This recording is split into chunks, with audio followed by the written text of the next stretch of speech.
The morning sun cast long shadows across the manicured gardens of Windsor Castle as Queen Camilla stood at the ornate window of the private dining room, her fingers trembling slightly as they gripped the delicate china teacup. The steam from her Earl Grey tea rose in gentle spirals, but her mind was far from the peaceful scene before her. Today marked the third anniversary of a promise that had been broken, a commitment that had once meant everything to her and now served as a constant reminder of disappointment. King Charles entered the room with his usual measured pace, his face bearing the weight of countless royal responsibilities. His morning briefing with the private secretary had run longer than usual, filled with discussions about upcoming state visits, parliamentary matters, and the endless stream of constitutional duties that defined his reign. He noticed Camilla's rigid posture immediately, the way her shoulders held tension that seemed to radiate through the entire room.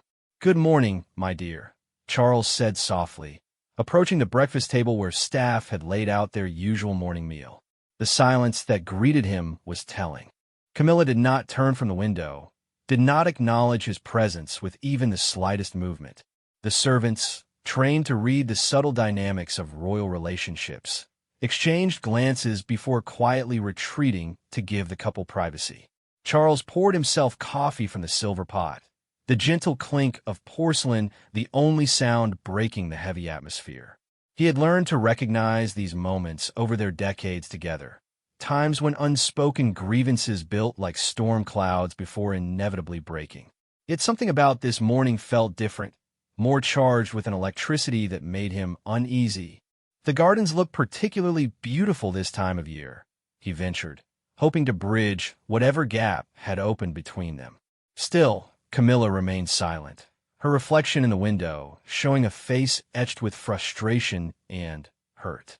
Charles set down his cup and moved closer, his concern growing with each step. "Camilla, what troubles you? You've barely spoken since yesterday evening." His voice carried genuine worry, the kind that comes from years of caring deeply for someone. When she finally turned to face him, her eyes were bright with unshed tears, her usual composure cracking like a dam under pressure. "Troubles me," she repeated, her voice barely above a whisper, but laden with emotion. "Charles, do you even remember what today is?" The question hung in the air between them, heavy with implication. Charles felt his stomach tighten as he searched his memory, running through dates and anniversaries, trying to understand what he might have forgotten. The truth was, Charles had been consumed with matters of state. The previous week had brought challenges with Parliament, concerns about public opinion regarding various royal initiatives, and the constant pressure of representing the monarchy in an ever-changing world. His personal life, even his relationship with Camilla, had taken a back seat to the demands of the crown. He began, then stopped, seeing the pain in her eyes deepen at his hesitation.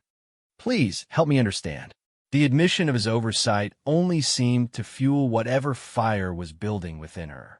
Camilla's hands began to shake, not from age or frailty, but from the intensity of emotions she had been suppressing. "3 years ago today," she said, her voice gaining strength and volume, "you promised me something. You looked me in the eyes and swore that despite everything, despite the crown and the duties and the endless obligations, you would never let our relationship become secondary. You promised that we would always be partners first, king and queen second." The memory came rushing back to Charles like a flood. 3 years ago, after a particularly difficult period where royal duties had kept them apart for weeks, he had indeed made that promise. It had been during a private moment in their Highgrove garden, away from cameras and courtiers, where he had sworn to always prioritize their relationship above the mechanical demands of monarchy. "But here we are," Camilla continued, her voice rising with each word, "and I can't remember the last time we had a real conversation that wasn't interrupted by a private secretary or postponed for a state function. I feel like I'm living with the King of England, not my husband." Charles felt the weight of her words settle over him like a heavy cloak. He had been so focused on being a good monarch that he had perhaps forgotten how to be a good husband. The irony was not lost on him, that in trying to serve his people, he may have failed the person closest to him. "Camilla, I never intended," he started, but she cut him off with a gesture that was both desperate and commanding. "Intended?" she said, her voice now carrying across the room with surprising force. "Charles, intention means nothing without action. I have stood by your side through everything. I endured years of public scrutiny, criticism, and comparison to your first wife. I accepted that our love would always be shared with an entire nation. But I never agreed to become invisible in my own marriage." The pain in her voice was raw and unmistakable. Years of accumulated frustration, of being the supportive spouse while feeling increasingly disconnected from the man she loved, poured out in waves. Charles stood frozen, recognizing the truth in her words, but unsure how to bridge the gap that had apparently been widening between them without his notice. "I watch you every day," Camilla continued, pacing now in front of the window, her emotional dam finally bursting, caring for everyone except the person who shares your bed, your meals, your private moments. "I see you move heaven and earth for complete strangers, for protocol, for tradition, but when was the last time you moved anything for me?" Her voice cracked on the last word, and Charles felt his heart break a little. This was not the composed, dignified queen consort the world knew. This was his wife, vulnerable and hurting, finally expressing feelings she had apparently been harboring for far too long. 3 years, Charles," she said, turning to face him fully, tears now flowing freely down her cheeks. 3 years since that promise, and I feel more alone now than I did when we were fighting for the right to be together in the first place. At least then, we were fighting together." Charles moved toward her instinctively, wanting to comfort her, but she held up her hand, stopping him in his tracks. The gesture was not aggressive, but it was final, creating a physical barrier that seemed to represent the emotional distance that had grown between them. "I don't want your apologies right now," she said, her voice steadying slightly but still thick with emotion. "I don't want your promises to do better. I want you to understand that I'm drowning here, Charles. I'm drowning in a life where I matter to everyone except the person who matters most to me." The room fell silent except for the distant sounds of castle life continuing around them. Staff members going about their duties, gardeners tending to the grounds, the world carrying on while their private world seemed to be falling apart. Charles felt helpless, a feeling that was foreign to a man accustomed to having solutions for everything. "What can I do?" he asked quietly, his own voice now betraying the emotion he typically kept so carefully controlled. "Tell me what you need from me." Camilla looked at him for a long moment, as if weighing whether to continue this conversation or retreat back into the polite distance that had characterized their recent interactions. When she spoke again, her words carried both hope and desperation. "I need my husband back," she said simply.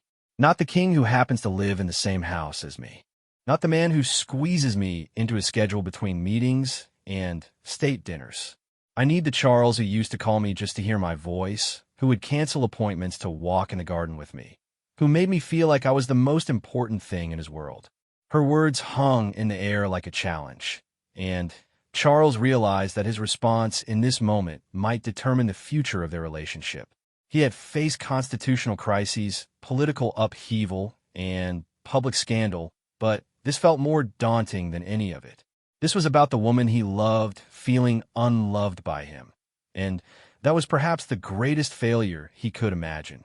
The morning light continued to stream through the windows, illuminating two people who had weathered so much together, but now found themselves on opposite sides of an emotional chasm that neither quite knew how to cross. Outside, the world continued to turn, unaware that behind the walls of Windsor Castle, a royal marriage was reaching a breaking point that would soon spiral beyond anything either of them could have anticipated. The silence that followed Camilla's heartfelt plea seemed to stretch endlessly.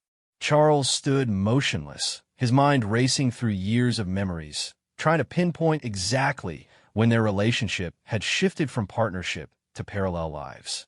The weight of the crown had always been heavy, but he had never realized how that weight might have slowly crushed the intimacy he cherished with Camilla. "You're right," he said finally, the admission coming out more strained than he intended. I have let the monarchy consume everything, including us. He took a tentative step toward her, but Camilla's expression remained guarded, as if she had heard similar acknowledgments before without seeing real change follow. Charles, I don't want to be right about this, she replied, wiping tears from her cheeks with the back of her hand. I want to be wrong. I want to discover that I've been imagining the distance between us, that I've been too sensitive or demanding. But I can't pretend anymore that everything is fine when it clearly isn't. Charles felt a familiar tightness in his chest, the same sensation he experienced during particularly challenging constitutional crises. But this was different because the stakes felt more personal, more immediate. He could survive political upheaval and public criticism, but the thought of losing Camilla's love was unbearable. What if we took some time away? He suggested, grasping for solutions. We could go to Balmoral, just the two of us. No staff meetings, no official engagements, just us talking and reconnecting. Camilla laughed, but there was no humor in the sound. Charles, when was the last time we went anywhere without your private secretary following us? When was the last time you turned off your phone for more than an hour? You're the king of England. You don't get time off, and more importantly, you don't want time off. You love being needed by everyone except me. The accusation stung because it contained enough truth to be genuinely painful. Charles did find satisfaction in fulfilling his royal duties, in feeling useful and necessary to the functioning of the constitutional monarchy. Perhaps he had become addicted to that sense of purpose, to being the solution to problems and the steady presence the nation required. That's not fair, he said, his own emotions beginning to surface. I love you more than anything. Everything I do for our family, for our legacy, for the future we're building together. But what about the present we're living together? Camilla shot back, her voice rising again. What about today, right now, this moment where your wife is telling you she feels abandoned and alone? Where is your sense of duty to me? The question pierced through his defenses like an arrow finding its mark. Charles realized that he had indeed prioritized abstract concepts like duty and legacy over the concrete reality of his wife's emotional needs. He had been so focused on serving future generations that he had neglected to serve the person standing right in front of him. I never meant for you to feel abandoned, he said, his voice becoming thick with emotion. You're the most important person in my life, Camilla. You always have been. Then, why don't I feel important? She cried, her composure completely dissolving now. Why do I feel like I'm competing with an entire nation for your attention? Why do I go to bed alone most nights? Because you're in your study reviewing documents that could wait until morning. Why do I eat breakfast by myself? Because you're already in meetings before I wake up. Each question felt like a physical blow, and Charles found himself stepping backward involuntarily. The picture Camilla painted of their daily life was accurate and devastating. He had indeed been prioritizing work over their relationship, convincing himself that his dedication to duty was a form of love rather than recognizing it as neglect. You used to leave me notes, Camilla continued, her voice breaking. Little handwritten messages tucked into my purse or left on my pillow. You used to call me during the day just to tell me you were thinking of me. You used to look at me during public events like I was the only person in the room. When did all that stop, Charles? When did I become just another obligation on your schedule? Charles felt his own eyes filling with tears as the truth of her words washed over him. He had stopped doing those small, intimate gestures that had once been as natural as breathing. Somewhere along the way, he had convinced himself that grand gestures and public displays of respect were sufficient expressions of love, forgetting that relationships are built on countless small moments of connection and attention. I don't know, he whispered, the admission feeling like a confession. I don't know when it stopped, and I don't know why I let it stop. Camilla looked at him with a mixture of sadness and frustration that cut him to the core. That's what terrifies me, Charles. You don't even remember choosing to put distance between us. It just happened gradually, so slowly that neither of us noticed until the gap became too wide to ignore. The morning sun had shifted, now casting different shadows across the room, and Charles noticed how the changing light seemed to highlight the exhaustion on Camilla's face. This conversation was clearly the result of months or perhaps years of accumulated hurt, and he wondered how he had been so blind to her suffering. "Tell me how to fix this," he said desperately. "Tell me what you need me to do differently." But Camilla shook her head, fresh tears beginning to flow. "I can't tell you how to love me, Charles. I can't give you a manual for being present in our marriage. Either you want to be here with me, truly here, or you don't. Either our relationship matters enough to you to fight for it, or it doesn't." The ultimatum, though unspoken, hung between them clearly. Charles felt the full weight of the moment, understanding that his response would determine not just their immediate future, but the trajectory of their entire marriage. This was not a problem he could solve with protocol or delegate to staff. This required something he had perhaps forgotten how to give: his complete, undivided attention and emotional presence. "Of course I want to fight for us," he said, moving closer despite her earlier gesture to maintain distance. "Camilla, you are my anchor, my peace, my joy. Without you, all of this," he gestured around the opulent room, "means nothing." "Then, show me," she said, her voice barely above a whisper, but carrying enormous weight. "Don't tell me I'm important. Show me. Don't promise to do better. Be better. Don't explain how much you love me. Love me in ways I can feel and see and experience every single day." Charles reached for her hands, and this time she did not pull away. Her fingers were cold despite the warm morning, and he could feel them trembling slightly. "I will," he said, meaning it more than he had meant anything in years. "I promise I will find my way back to being the husband you fell in love with." But even as he said the words, Camilla's expression remained skeptical. "You promised that 3 years ago," she reminded him softly. "You looked me in the eyes and swore things would be different. What makes this time different? What makes this promise more real than the last one?" The question hung in the air like a challenge, and Charles realized that words alone would not be enough to heal the damage that had been done. His previous promise had been sincere, but it had been made without a true understanding of what keeping it would require. Now, faced with the real possibility of losing Camilla's faith in their relationship entirely, he understood that change would require more than good intentions. "Because this time I understand what I'm promising," he said slowly, choosing his words carefully. 3 years ago, I thought love was enough. I thought that because I loved you, everything else would naturally fall into place. But love isn't passive, is it? Love is a choice you make every day, in every moment, with every decision." Camilla studied his face intently, as if trying to determine whether his words represented genuine understanding or simply more appealing rhetoric. "Love is also sacrifice," she said quietly. "Sometimes it means choosing your partner over everything else that feels important or urgent or necessary." "Then, I choose you," Charles said without hesitation. "Right now, in this moment, I choose you over everything else." He paused, then added, "But I need you to help me learn how to keep choosing you every day, even when the world is demanding my attention." For the first time since their conversation began, Camilla's expression softened slightly. Not forgiveness exactly, but perhaps the beginning of hope that they could find their way back to each other.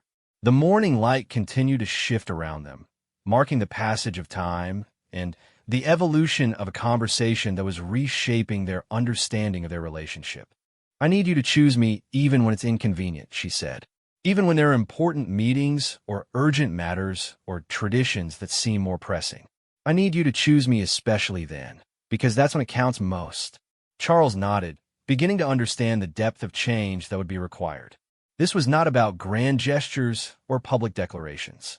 This was about the daily choice to prioritize their relationship over the countless other demands that competed for his time and attention. It was about remembering that being a good king was meaningless if he failed at being a good husband to the woman who had stood by him through everything. The emotional intensity of their conversation was interrupted by a gentle knock at the door. Charles looked toward the sound with visible irritation, while Camilla closed her eyes and took a deep breath, as if steeling herself for the return to their public roles. This interruption was exactly the kind of thing that had been driving the wedge between them, the constant invasion of their private moments by royal obligations. "Come in," Charles called out, his voice strained with barely controlled frustration. The door opened to reveal James Morrison, his private secretary, a man whose discretion and efficiency had made him invaluable, but whose timing at this moment could not have been worse. "Your Majesty, I do apologize for the interruption," James began, clearly sensing the tension in the room, "but the Prime Minister is on the line regarding the emergency session of Parliament. He says it cannot wait." Charles felt Camilla's hand slip from his, felt her taking a physical and emotional step back even as he stood there. The symbolism was not lost on either of them. Once again, the demands of the crown were pulling him away from his wife, exactly as she had been describing.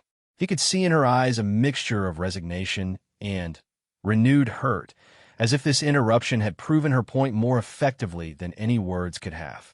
"Tell the Prime Minister I will call him back in 30 minutes, Charles said firmly, surprising both his secretary and Camilla with his response. "I am in the middle of an important discussion that cannot be interrupted." James hesitated, clearly uncomfortable with delaying communication with the Prime Minister.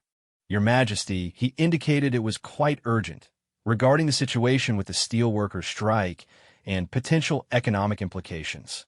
"James," Charles said, his voice carrying a note of authority that brooked no argument, "I said 30 minutes. Please inform the Prime Minister that I will speak with him then, not before."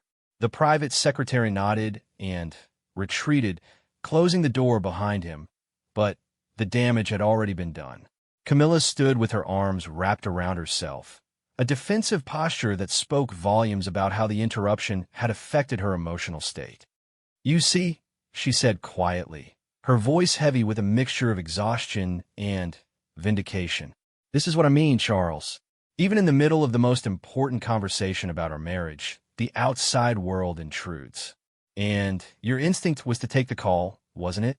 For just a moment, you were going to leave me standing here to go handle someone else's emergency." Charles wanted to deny it, but honesty compelled him to admit she was right. His first impulse had indeed been to apologize to her and take the call to handle the crisis and return to their conversation later. The pattern was so ingrained that he had almost followed it automatically, even in the midst of learning how damaging that pattern had become. "You're right," he admitted. "My first thought was to deal with the emergency and come back to this conversation. But I caught myself, didn't I? I chose you this time." "You chose me this time," Camilla repeated, emphasis on the word "this." "But what about all the other times, Charles? What about yesterday when you left dinner early to take a call from the Foreign Secretary? What about last weekend when you spent our entire walk in the garden on the phone with your equerry? What about every single day when something more urgent than your wife demands your attention?" Each example hit like a physical blow because Charles remembered every one of them. He had justified each interruption as necessary, as part of his duty, but he was beginning to see them through Camilla's eyes as a series of small rejections, a constant message that she was not quite important enough to have his undivided attention. "I told James 30 minutes, he said, trying to demonstrate his commitment to their conversation, but Camilla's laugh was bitter. 30 minutes to fix a marriage that's been deteriorating for 3 years, she asked. 30 minutes to address decades of learned behavior and misplaced priorities? Charles, do you understand how inadequate that feels?" Before Charles could respond, his phone began buzzing on the breakfast table where he had left it.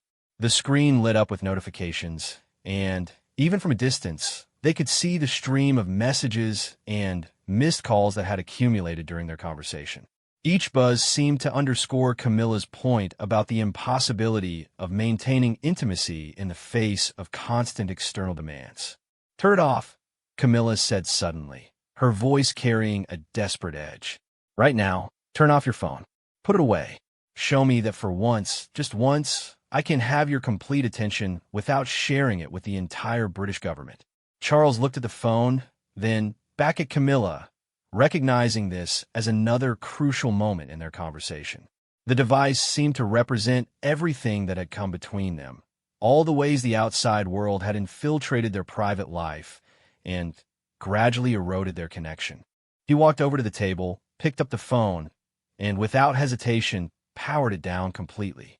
The silence that followed felt profound, as if they had just stepped into a sanctuary away from all the noise and demands that had been consuming their relationship. "There," he said, placing the dead phone face down on the table.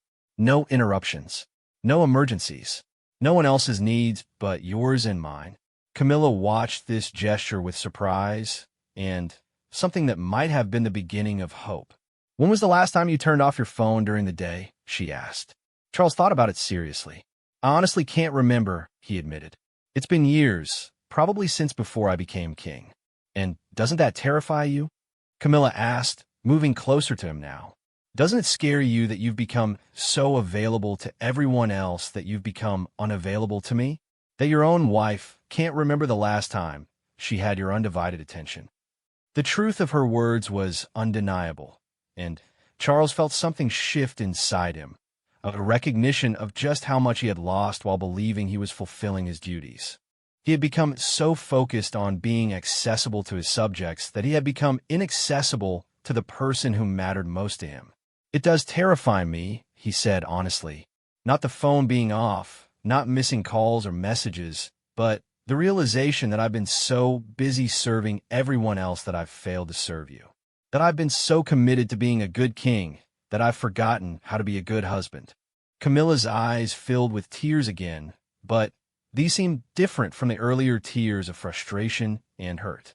These appear to be tears of relief, of finally feeling heard and understood after so long feeling invisible and unimportant. "I don't need you to be perfect," she said softly. "I never wanted you to choose between being king and being my husband. I just wanted to feel like I mattered enough to be considered in your choices, like our relationship was important enough to protect from all the other demands on your time." "You do matter," Charles said, reaching for her hands again and finding them warmer now, less tense. "You matter more than anything else in my life. I just lost sight of that truth, buried it under so many layers of obligation and duty that I forgot what I was really living for." They stood together in the morning light, two people who had loved each other through decades of challenges, but who had somehow lost each other in the process of building a life together. The silence between them now felt different from the heavy tension of earlier. This was the silence of two people taking time to really see each other, perhaps for the first time in years. "I miss you," Camilla said quietly. "I miss the man I married, the one who used to hold my hand during boring events and make me laugh during formal dinners. I miss feeling like your partner instead of feeling like another person you have to manage and accommodate." "I miss you too," Charles replied, and the admission seemed to surprise him with its intensity. "I miss talking to you about things other than schedules and obligations. I miss your advice, your perspective, your way of making everything seem more bearable. I've been trying to carry the weight of the crown alone when I should have been sharing it with you." The conversation was interrupted again, this time by a more insistent knocking at the door. James's voice came through, clearly stressed. "Your Majesty, I do apologize, but the Prime Minister says the situation has escalated significantly. There are reports of violence at several steel plants, and he needs immediate guidance on the government's response." Charles looked at Camilla, recognizing this as another test of his commitment to their relationship. The old Charles would have immediately responded to the crisis, would have put his duty as king above his duty as a husband. But something fundamental had shifted in the past hour of conversation. "Tell the Prime Minister that I am currently unavailable," Charles called back through the door, his voice steady and certain. "He should handle the immediate crisis using established protocols, and I will speak with him in exactly 25 minutes, not before." The silence from the other side of the door was telling, and Charles could imagine James's shock at this unprecedented response. In all his years of service, the private secretary had probably never heard the king declare himself unavailable during a crisis. "Charles," Camilla said, her voice mixed with admiration and concern, "you can't ignore a genuine emergency. Violence at the steel plants is serious. And our marriage is serious too." Charles replied firmly. For decades, I've treated every external crisis as more important than any internal crisis, including problems in our relationship. But what good is it to serve the nation if I destroy the most important relationship in my life? What kind of king am I if I can't even be a decent husband? Camilla stared at him, clearly moved by his words, but also struggling to believe that this change in priorities was real and lasting. The phone will ring again in 20 minutes, she said. The crises will never stop coming. How do I know that this isn't just a momentary gesture that you'll forget as soon as the next emergency arises? It was a fair question, and Charles knew that his answer would determine whether they could begin to rebuild their relationship or whether the damage was too extensive to repair. The weight of the moment felt enormous, perhaps more consequential than any decision he had made as king. Charles understood that this moment would define the future of their marriage. The question Camilla had posed hung between them like a bridge he either had to cross or watch collapse entirely. He could feel the weight of decades of relationship patterns pressing down on them. All the times he had made promises he couldn't keep because he hadn't truly understood what keeping them would require. "You're right to doubt me," he said slowly, choosing his words with extraordinary care. "I have a history of prioritizing crises over our relationship, and one gesture doesn't erase years of feeling neglected. But let me try to show you something different." He walked over to his desk and picked up a leather-bound journal, one that had been sitting unopened for months. Flipping through the pages, he found what he was looking for and returned to Camilla, holding the journal open so she could see. "3 years ago, after I made that promise to you, I started keeping track," he said, pointing to entries written in his own handwriting. "Every time I chose work over you, every interruption I allowed, every moment I made you feel secondary.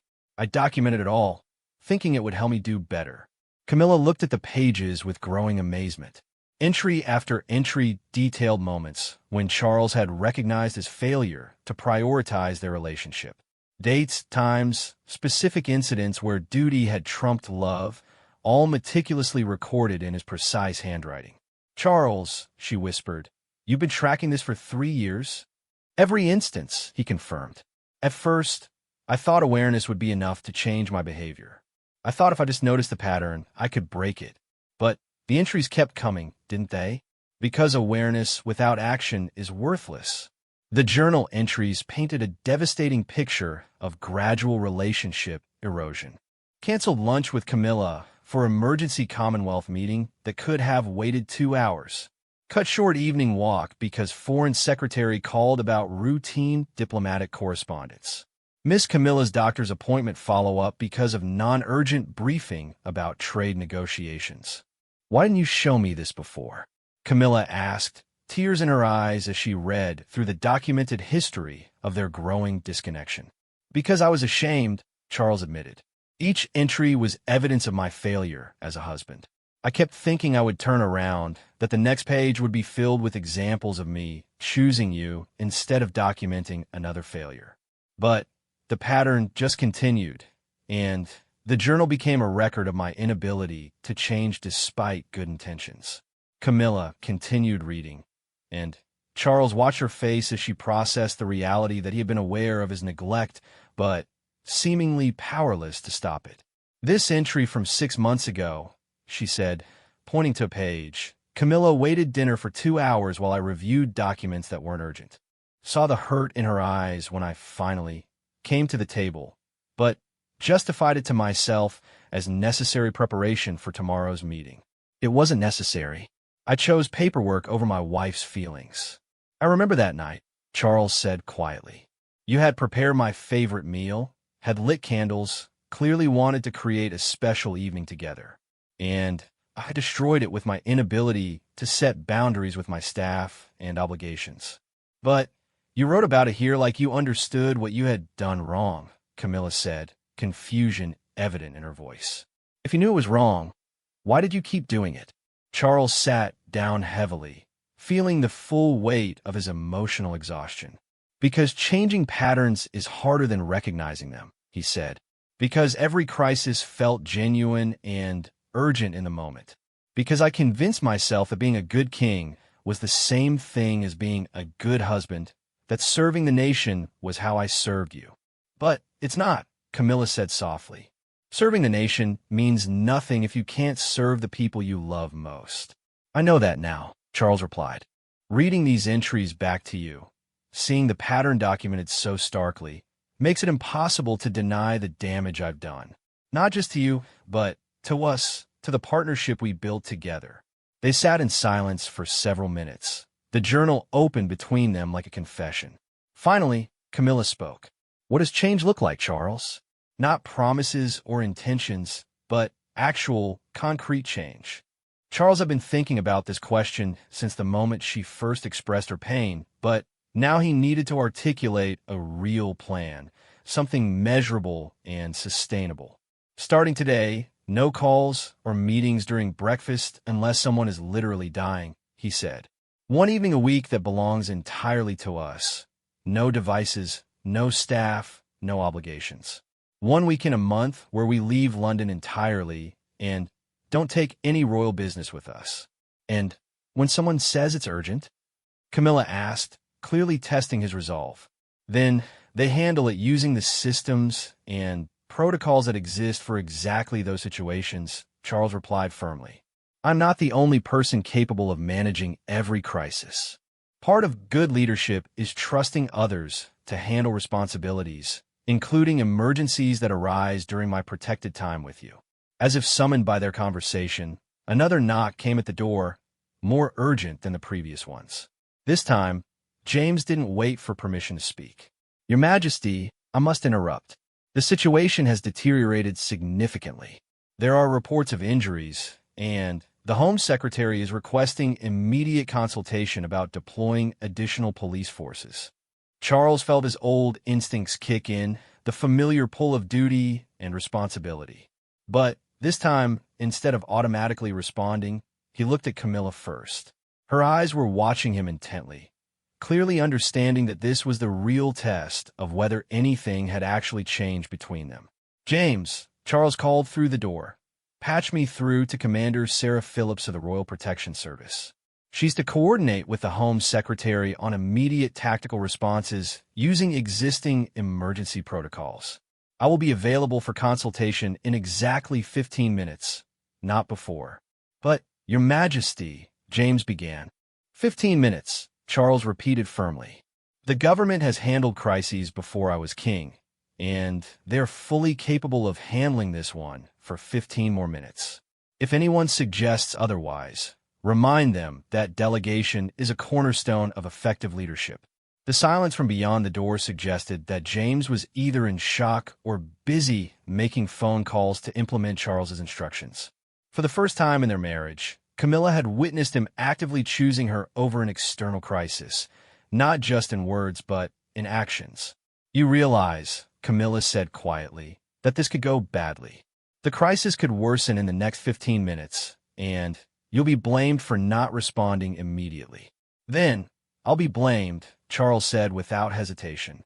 I would rather face criticism for taking 15 minutes to prioritize my marriage than face the loss of my marriage because I couldn't take 15 minutes to prioritize it. Camilla stared at him with an expression he hadn't seen in years, a mixture of surprise, hope, and something that looked like the return of respect. That might be the most romantic thing you've said to me in decades, she said, a small smile breaking through her earlier tears. I mean it, Camilla, Charles said, taking her hands in his. I've spent so many years being afraid of failing as king that I've been failing as your husband. But what good is a crown if I lose the person who makes wearing it worthwhile? The remaining minutes of their protected time passed differently than any conversation they'd had in recent memory. They talked about practical changes, about how to create structure that would protect their relationship while still allowing Charles to fulfill his constitutional duties. They discussed boundaries, communication strategies, and ways to rebuild the intimacy that had been eroded by years of putting royal obligations before personal connection. When James knocked again at exactly the 15-minute mark, Charles was ready. But instead of immediately jumping into crisis mode, he turned to Camilla first. Before I deal with this situation, I want to ask you something important. Tonight, will you have dinner with me?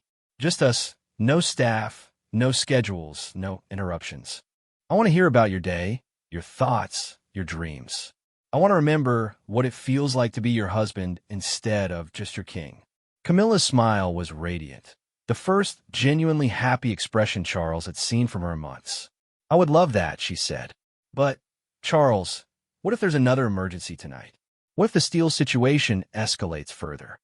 Then, someone else will handle it, Charles said with conviction that surprised even him.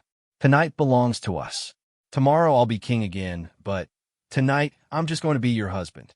As Charles walked toward the door to finally address the crisis that had been demanding his attention, he felt something he hadn't experienced in years, the confidence that comes from having clear priorities. The steel worker situation was important and would receive his full attention, but it was no longer the most important thing in his life. Behind him, Camilla was smiling as she picked up his journal, perhaps planning to help him write different kinds of entries in the future. The morning sun had shifted again, now illuminating a room that felt fundamentally different from the one where their conversation had begun. Two people who had almost lost each other had found a path back to connection, and for the first time in 3 years, both felt hopeful about their future together.